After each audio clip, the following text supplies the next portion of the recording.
pocket of stable reality collapse. Mara, or the cataclysm, is still trying to keep it at bay.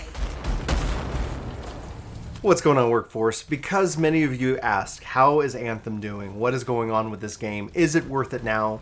Because you can pretty much get it for free or for $5 via the EA Access. Mostly whenever there's a sale, like a super sale where I think they're giving away Anthem, like with a free donut, or something like that at a local store. It's really, really in a bad state. And the question remains, like, is it worth it to jump into this game? And I'm going to have to say, just as brutally honest as I can, no. Like, save your money, save your time. Until Anthem and the development team can sit here and show you that the time you spend in the game is worth the investment in it, meaning, is Anthem going to be around this time next year? Honestly, I wish I had an answer. I wish I could easily say yes or no, because the dev team could be working on some magical version of 2.0 that they could release upon us, and we'd all be skeptical and doubt that it would be anything real or powerful or fix anything, because obviously we know of the BioWare magic and the issues that have come to play. But regardless, they've continued to update the game, and recently they dropped 1.5, patch 1.5, which added a Halloween event, which brought back the cataclysm system, which I completely skipped when it first came out. I did the public beta, played around with it, and I was just like, all right, that's it. There's no reason to grind in this game. There's nothing worth the effort as a part of playing this game, because it's not going to benefit me in a year or 5 years or 10 years, or at least, even if it does, they haven't explained that, and they haven't communicated that, and they haven't proven that to us. And in a really best way to contrast this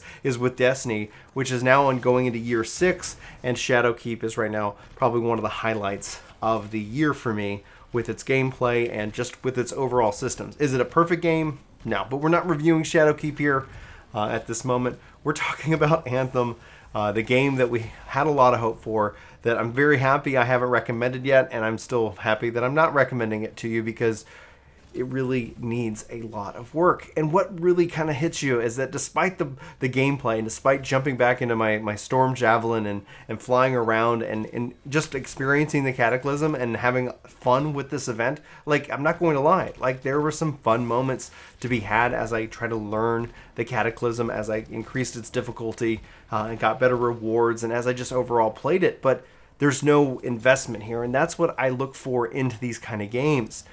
But the things that kind of stood out, it was still janky. Like, there was still loading issues. There were still various user interface issues. And I'm playing on a high-end Shadow PC that runs other games so well that you can clearly feel either the rust development or the engine struggling to keep up with everything that's going on screen.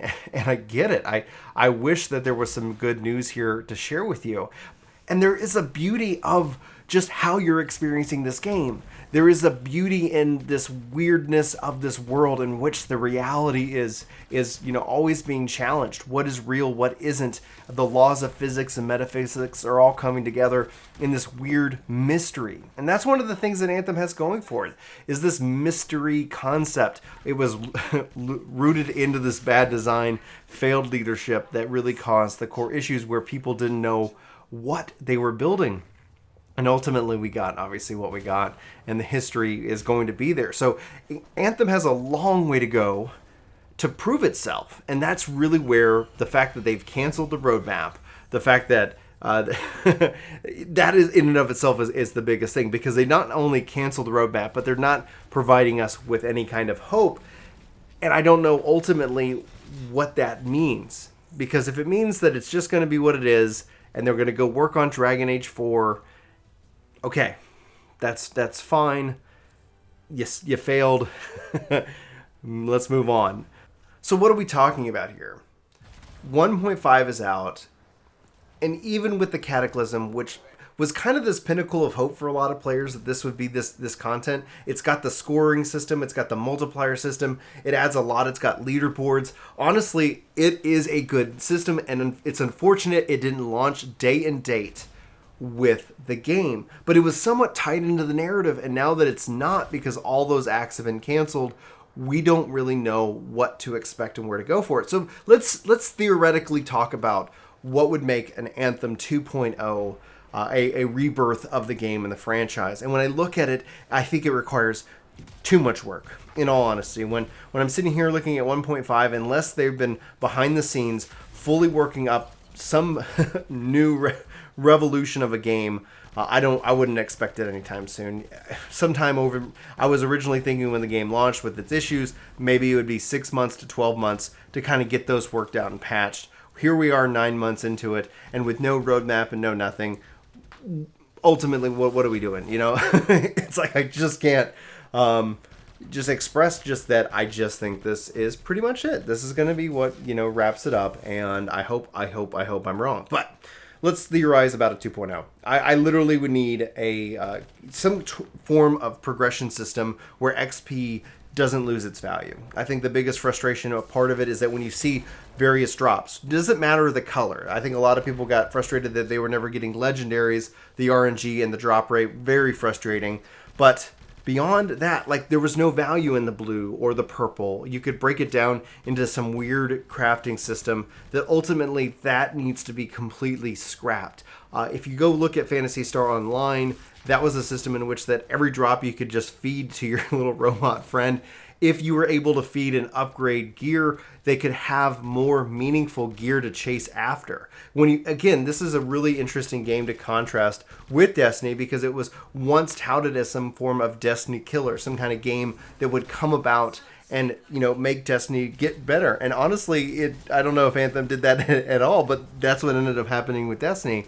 It's amazing to see what passion and development time can do. And I think if the team that is still working on this game has the passion and they're empowered to do so, this game could be whatever it needs to be. But considering that BioWare has already moved on, has already started to retool for not Mass Effect. That'd be awesome if it was Mass Effect. I think that's where, if Anthem is going to serve any purpose at all, it's in essentially helping maybe the next Dragon Age become something better. But I wouldn't trust them with whatever they end up releasing next until they show and they prove that they've learned the lessons. Anyway, so XP, loot, that needs to be reworked. The javelins, I think, are great. I honestly think they are. And adding in a more robust UI, a more in-depth system in which that when you pick up the loot, you're not greeted with just, random items, things. Like, let me play around with it. Let me build my character. This whole waiting until the end of the run is immensely frustrating and so unrewarding, because it doesn't incentivize you to keep playing. It doesn't incentivize you to be excited about, like, the color of the item that you got, because chances are it's going to be some duplicate of something you don't need, and ultimately doesn't give you a real pathway to get there. So, what would I salvage, or what would I change? Well, I think when you look at the world and when you fly about it, I think one of the things you kill is as the loading screens as much as possible. I think that's one of the things that I think that when you look at, like, just Destiny, the drop-in, drop-out multiplayer aspect of getting with your friends in and around the world. I think the open world should be that of a great big server in which everybody's playing together. And maybe that's what they were shooting for, but technically they just ran into technical issues and weren't able to accomplish it. So if you were able to just fly around this world, find your missions, jump into the missions, friends were able to join you and leave and kind of go about their different ways, that would ultimately have made the experience far better. But just getting into a group, joining up with friends, makes me just feel like I'm wasting and having so much downtime. So when you look at the time between when you're shooting things and having fun and flying around the world versus the time that you're waiting to get your group, or you have to go talk to somebody in town and you have to walk slowly to get to somebody in the city, it's just a waste of time. And ultimately, that's another thing that just kind of kills the fun and kills the joy. Still, when we were looking here in the fall and we've only got 4 strongholds, one of them was the storied ending boss thing. It was just so weird. It's like, okay, so he's syncing to control the Anthem so he can turn himself into something that looks like Diablo. Like, okay, like if that's your bag, Monitor Man, that's your bag, dude. Okay, let's just be real. But There are some beautiful things about the Cataclysm, and that's what I want to kind of leave this video on. There are some various puzzles. There you have to work together as a team. Obviously, this is harder end content. It has kind of the timing mechanic to kind of push you forward to try to get the clears, and as you kind of clear up the different Cataclysms themselves, ultimately you extend your time, which allows you to get to the boss, which allows you to get as much of the good loot as possible in this game, if there is such a thing with these faux looter shooters that really have struggled overall. But you're going to feel obviously a very repeatable sense. Like there isn't going to be anything super unique about what you experience. You've kind of seen it before in varying ways, and that's what's going to be. You go and clear the part of the Cataclysm, you get your loot, you go in, and then you do it again, and you keep doing it, and you try to go for the highest score possible. When I looked at my leaderboard score after the first time I ran it, it's clear that people are learning interesting ways to maximize their score and do a lot of fun things. Plus, the game also includes what are called inversions. These are modifiers essentially on the Cataclysm itself, which can make it harder or easier for the week, which incentivizes kind of the return to the system every once a week. But again, the core issue and the reason why we can still not yet recommend this game is that there's no communicative future. There's no current hope overall for it, and that's what's going to have to change, and that's what's going to need to be told and said. Visually, it's still a beautiful game. The flight is still beautiful, and it's still just not where it needs to be. I think Anthem is going to be a game that marks 2019 in such a way that we're going to look back. And that's why I hope that there are people back, at BioWare that care enough to try and make something great from this game.